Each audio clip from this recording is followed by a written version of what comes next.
2, 3 நாளாவே உடம்பு வந்து முடியவே இல்ல. ரொம்ப வந்து இருமலாவே இருக்கு. முடிஞ்ச அளவு நான் எந்த வேலையுமே செய்யவே இல்ல. வீடியோ மட்டும் தான் எடுத்தேன். அதனால வந்து பார்த்தீங்கன்னா, சித்தி இன்னைக்கு மீன் வாங்கியிருந்தாங்க. திரும்பவும் மீன் குழம்பு செஞ்சிருந்தாங்க.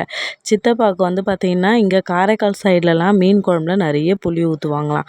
ஆனா எனக்கு வந்து புளி ஊத்துறதே அவ்வளவா பிடிக்கவே இல்ல. இருந்தாலும் சித்தப்பா சுத்தமா சாப்பிட மாட்டாராம். அதனால ஓகே நீ வந்து எப்படி செய்றியோ அதே மாரியே செய் சித்தி அப்படின்னு சொல்லிட்டு. அதனால நார்மலா எப்பவும் செய்ற மாரியே தான் மீன் குழம்பு செஞ்சிருந்தாங்க.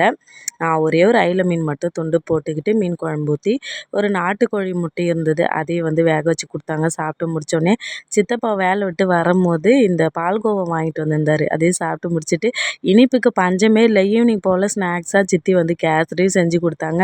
இதெல்லாம் சாப்பிட்டு முடிச்சுட்டு, மருந்து வேற, மாத்திரை வேற சாப்பிடணும்னு என்னால முடியவே இல்ல. அதுக்கப்புறம் சுக்கு காப்பி வேற வச்சு குடுத்தாங்க சித்தி. அவ்வளோதான் இந்த வீடியோ பிடிச்சா லைக் பண்ணுங்க, சப்ஸ்கிரைப் பண்ணுங்க. வீடியோ பார்த்ததுக்கு நன்றி.